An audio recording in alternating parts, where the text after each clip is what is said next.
The Lawman Lynch Show on BFS TV New York. We are entertaining.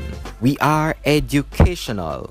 We are engaging. Every Thursday at 9:30 a.m. and a repeat at 5:30 p.m. Time Warner Spectrum Channel 34, Optimum Channel 67, RCN Channel 82, and Verizon Fios Channel 42. Watch anywhere around the world at brickartsmedia.org/1. I'm happy to be in the studios of E2, E2 Recordings. Welcome. Anytime, with the brother, one and anytime, only brother, Ed anytime, Robinson. anytime, Ed Robinson. anytime. Now, Listen, man. Ed Robinson has been a friend of mine for, this year is 8 years. You're right, This year is 8 years. When I first came to New York, Right. yeah, you brought me into radio. Yes, sir. I said that. Yes, sir. I remember not a lot that. of persons know that. I remember that. But you're tuned into another episode of the Lawman Lynch Show, and I'm happy to be speaking with none other than the reggae legend himself. If I get $1 for every time somebody call me a legend. The reggae legend, Ed Robinson. So how you do? My day I'm a bridge, You're I good, go and you're keep good. it happy and snappy, see you. Right, you're somebody I respect. You're somebody Give thanks, I've known give thanks. for some time now. But for those who don't know who Ed Robinson is, where you from? Let us start there.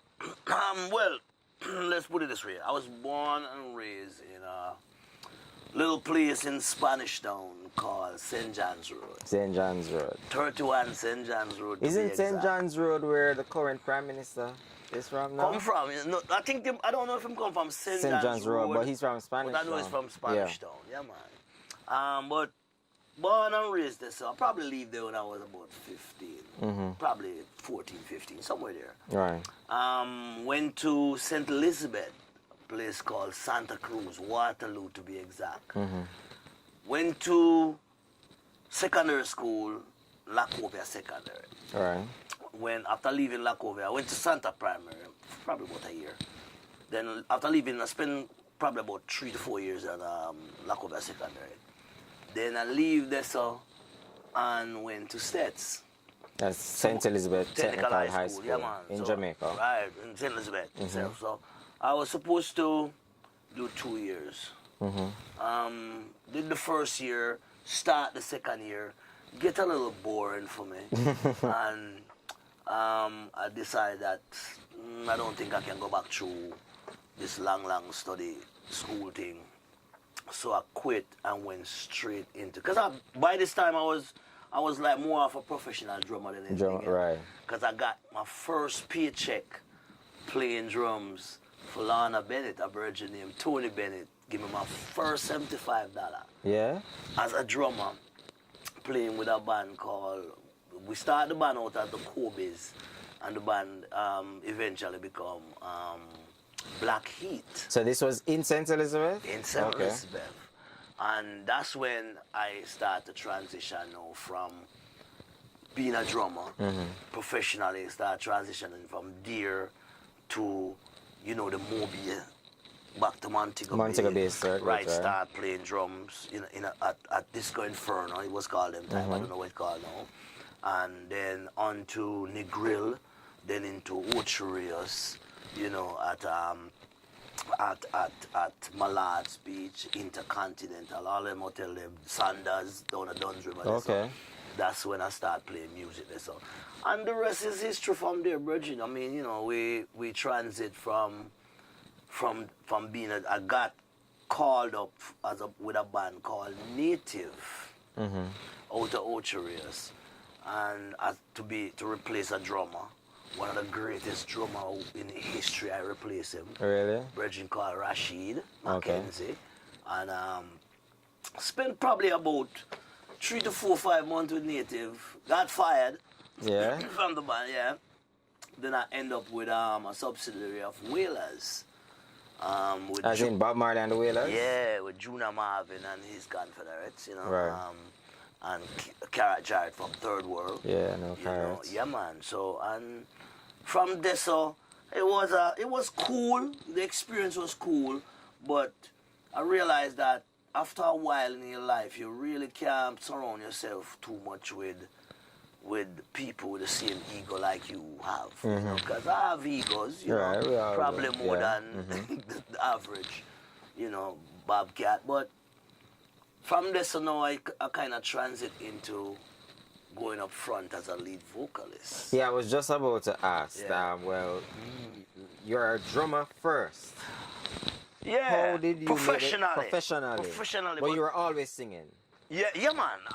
Every band that I leave back then, it always take two people to replace me, because I was always the lead vocalist And the drummer. Oh, okay. So most of the band, majority of the band I leave, you know, hotel bands. Right. Because I used to probably get fired every weekend from a band. Why? You're a troublemaker? Yeah, that's what them said. that's what them actually label me. But to be honest with you, I didn't see myself as a troublemaker. I always see myself as somebody who, anything I'm involved with, I want it to be the best. Right. So sometimes you run into a band. I know that now, but then I didn't know that. Sometimes you run into a band and you wonder why this bass player get hired. Why this guitar player get hired? Right. Why this keyboard player get hired? Why this percussionist get hired? Because this dude here is no good. But the truth is, them have a vibe. But I wasn't seeing the vibe thing at Jump. I was seeing the ability for this guy to play music. Right. You know, but in the long run, being in a band probably for about a year, you realize why this keyboard player get hired. Because he's a cool kid. Right. Them have a vibe. But just getting in the band, you don't really see that, because you don't tune in on the people in personality. Right. You know, why they just go in a band. You go in a band and go like, yeah, bass is wicked. You know, yeah, keyboard's wicked. Guitars, how we are, man? You know what I mean? So, every band I go in, I always have problems with people. So, the mobility first. So, how did the singing, like being the front man, like just becoming a vocalist, when did you make that transition? Actually, I made a transition like real late into the game. Probably, I was playing with a band called, forget what the band name now, but I was at the Wyndham in Montego Bay, right in front of Rose Hall, right? Which house then. And I got fired from that band, because by this time now I started building a little studio in Montego Bay. I lived in Montego Bay. I started building a little studio in the hood, you know, and we started doing thing, and we have a bunch of vocalists around me, i.e. Richie Stevens, you know, Indu, Jack Cure, really, you know, bunch of talented kids around me. And because as a singer, coming from them kind of experience, I was like, you know, pushing these kids like, yo, push the vocal a little bit more, Bridget. No, don't say rob him, say, you know, take it from him or whatever, you know? Right. Playing the role of a producer, which I didn't even know I was doing then. And eventually I sing a demo record for, I forget what demo it for a producer, really. And the producer said, yo, Bridget, after the artist come in and sing it, the producer said, yo, Bridget, when the artist got and said, why you not sing the song? And that's how I decided, like, yeah, for real, I'm gonna do it. You know? Right. And him switch up the roles, them, right. So I become the singer. And that was one song that, you know, catapulted me out there as a singer. Which song I think it was Ain't That Loving You. Okay. You know, I think it was Ain't That Loving You. The remake Ain't of That Loving You. Right. You know, so then, by then, now the Virgin said, why don't you, you know, I think it was Rocker's Master. You know, big up and rest in peace, King. Him say, why don't you sing the song, Rasta? I say, I'm talking about the singing thing, because I love, you know, the engineering thing and the production thing, and that's what I really want to do. You know, or play live drums. Right. But by this time, believe it or not, I could not get a job as a drummer nowhere. Wow. Yeah, man. I mean, if I didn't know better, I would have said I was blackmailed, which I was. Eventually, I found out later on that I was blackmailed on the North Coast. As in blacklisted? Blacklisted. For real? Yeah, man. Totally blacklisted. I could not get a job nowhere. I actually had to send people on the DL now to start finding out from people. You know, yo, just say something bad about me. Just to hear what just to hear the feedback. Yeah. You know, and one of the best ways to do it is I send females, because, you know, musicians fall weak to every female they run into. So what you did to people? It's not a matter of what I did, it's how I was. It's not what I So people did. felt threatened by. A lot of by people you? feel like me I show them up. Mm-hmm. You know, I mean, I know it now, but back then I had a problem with it. Mm-hmm. You know, plus I have a reputation. Back then, I used to run with a lot of street people. I used to run with a lot of people who do dirt. Hoodlums. Yeah. So I had a reputation of either being a criminal, you know, a drug dealer or a drug user.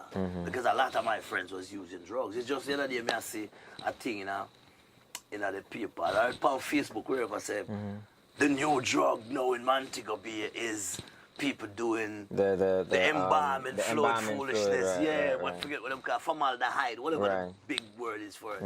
And I'd probably fall out laughing. Yo, news, it ain't new. They've been doing it for some time. I've known people that's been doing that for probably 30-something years now. You know what In I'm saying? hindsight, do you believe, do you think that your association with these people affected you negatively? Like, Yes, I know. Or would you have made different choices, I would want to ask? Nah. No? Nah. I have no regrets in life. That's one thing I can tell anybody in my life, my brother. I have no regrets because, put it this way, it helped me through some perilous times. Because, for one thing, I've never had any kind of verbal or physical confrontation with nobody because of who I associated with. Right. You know what I'm saying? So most people stay out of my way. And that's why most people argument and disrespect for my name. Because a lot of people didn't know me because I never associate too much. Right. So the disrespect that they have on my name wasn't something that a man would have come forward and confront me with. And we say it behind my back. Right. You But know what not I'm saying? to your face. Right, so never to my face because the people who I associated with, they know that within probably 15, 16 minutes, it's over for you once you disrespect me to my face. So I never had, put it this way. That Ed Robinson still exists? No, not really. I mean, I probably would even know myself. You know, but I don't really get involved like in that. that way. My Yeah, brother, right, nah, my brother. Right, these days, I'm from then, I've been a practical joker. I will clown you from now until next year. You know what I'm saying? But I wouldn't be getting involved with nobody physically. And, Right. you know, I always say, my cologne too expensive. I can't mix up with Right. you. You know what I mean? Do you think the drug epidemic, if you consider it an epidemic, is still prevalent among those Yes, it individuals is. you Yes, it is. you Yes, are people still get among? high, brethren. But Even in your circle, right? even my circle now, Yeah. I probably wouldn't say that. You wouldn't say that. publicly, no. But the truth is, people still get high, brethren. I mean, you know, it's what you gonna tell a man when him drink half a whole half a bottle of Hennessy? You know, it's as simple as snorting 2 lines. You know, so put it this way, it's a drug of choice thing. You Right. probably like Hennessy, I probably like heroin. The next man like, you know, whatever. You know, Right. so don't really knock people for that. I mean, put it this way, we have presidents pass. Some of the people have not some of the highest public position in life who will tell you that, yeah, I pop something, Right. you know. But put it this way, I can honestly look at anybody, preferably my mother. I can look her in her eye and say, I have never used drugs. Good. You know, I was coming to that question, but you answered before. Right. You answered It has before I always even been asked around me. it. Yeah. So to me, it's one of the biggest jokes because how and why would you even think I was using drugs? Or even believe when a man tells you? I sit in an airport. Me and Junior Demus and forget what his name now. He just passed, he just got killed. Saying Jarvis him soul, Papa San's brother. You know, we sit down in the airport and argument come up on a bridge and say, oh, when I go on tour, yeah man, a man say, yeah man, me Ed Robinson, you know, whatever. Right. A man say, oh, Ed Robinson, I'm sitting right there. I am sitting right there. Dude don't have a clue who I am. Who you are. And the man say, oh, Ed Robinson, oh, that you there. A long time them man there a snort coke, man. I know them man from Watcher. And I'm sitting right there. So to me, because exactly, you see the reaction, you see your reaction. to me, it becomes such a joke, Joke, after a yeah, while yeah. that it make me become, in the music industry, make me become a practical joker, where everything just become a joke to me. Everything is a LOL or a DLL to me. Right. Because it's such a phony thing that's around. Right. Well, that thing there. we're talking about, you know, what you've been doing, how you made a transition from being a drummer to becoming a lead vocalist, and stuff. But that is centered around you living in Jamaica. When did the move from Jamaica to America happen? It's so simple, my brother. That watch this. I did a show, one of the biggest show in Jamaica back in them days, named Reggae Sunsplash. Sunsplash, right? Pretty sure you remember or familiar with that. I've heard about it. I did that show twice. The first year, great, wicked. Second year, they moved me. I did the beach party. The first year. Did the beach party, they moved me on to one of the nights the same year. Because you know the beach party had actually started. Start the whole festivity of the Reggae Sunsplash week. Did the beach party, did about 3 songs on there. People was impressed, you know. Plus it helps that I have the people who was managing the Sunsplash thing, you know, coordinating the Sunsplash thing as a manager, as an agent. So she put me onto the big stage, like, but I went on early. The main stage. The main stage down at the park. Right. So I went on early the night. So I didn't really have that big crowd, and I did well. You know, so the next year they gave me the Friday night prime spot. I look out, I probably see about 40, 50,000 people in front of me. And I did what I was supposed to do. I did it because it's not that this is the first time I have them kind of crowds. Because you have to remember, I was playing drums. Right. So you're used to that. So I'm used to that, but never up front. Me and them alone. Right. And the band is a backing band. You know what I mean? I was always the backing band. So by them time, my brother, I went out and I did what I have to do. You know, it's on video, you know, it's there to prove. I walk off of the stage, run off to the excitement of the crowd and blah, blah, blah. And the backstage, nobody knew I would have did what I did on stage. And the first person I make eye contact with was a brother named Ernest Singleton.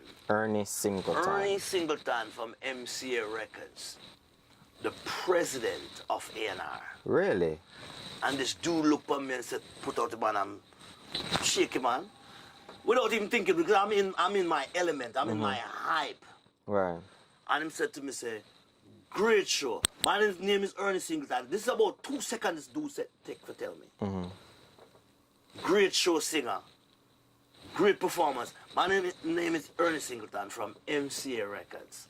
And I would love to sign you to the label. Wow. And I was like, yeah, man, respect.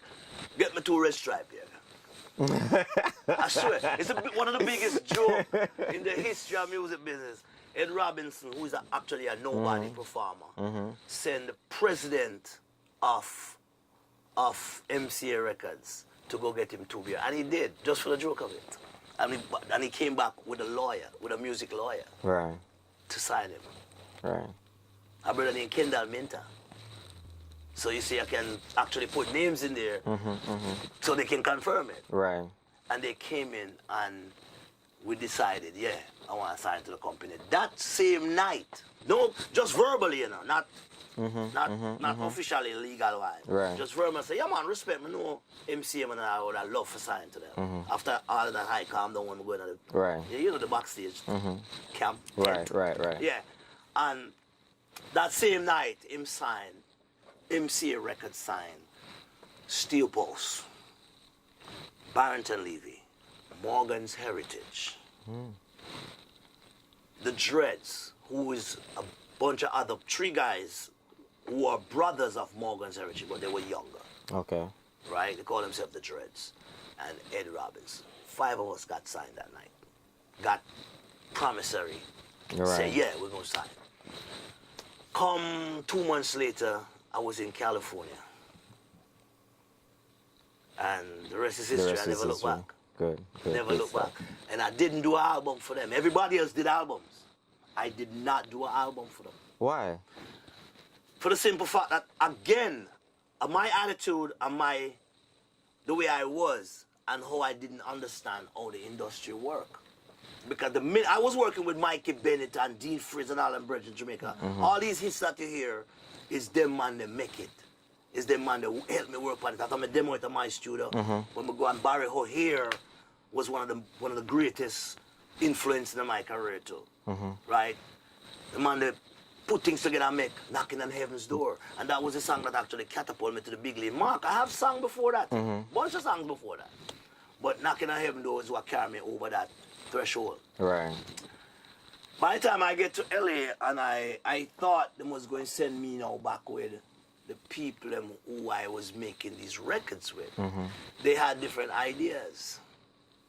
They had their people that they want to put me with and the band they want to put together, which was Rick James' old band, Stone City, whatever. They put that band together with the drummer, and I love the drummer, don't get me wrong. But that wasn't the kind of reggae I was looking for. Oh, okay. And that wasn't the kind of production I was looking for. So I rebel. My rebellious attitude get me kicked out of the company. Oh, okay. After waiting for 3 years. Right. So that was when I got kicked out, dismissed, right off of MCA Records. Right after MCA Records, my then lawyer, who was actually my then lawyer, actually become A&R or president of A&R at Warner Brothers. Okay. So that's how I made the transition from MCA over with a promissory vibe that I would be signed to Warner Brothers. And I was over there for quite a while, which never really manifest, but I learned a lot. Right. Do you think, like, what would you have done differently with the MCA deal? Nothing. No? Nothing. Because it wasn't feasible for nobody. No? No. None of the other four didn't get an album or I don't something? know if they get cash money. I don't know about nobody business them with. I don't know about an artist and a performer business them with it. But it never really carried anybody over that threshold that we was looking for, as far as coming from the Jamaica thing into the international thing. It never come there, you know. But to be honest with you, I feel honestly, because there was nothing that comes off of my deal in terms of financial, you know, looking on it now from a business point of view, it just seemed like we were a bunch of tax write-off. Right. You know what I'm saying? Right. So don't get me wrong, I don't know if that's what they did. But if I had spent, because I got a portion of money as an artist from it. Okay. Upfront cash, advance against royalty, they call it back then. Okay.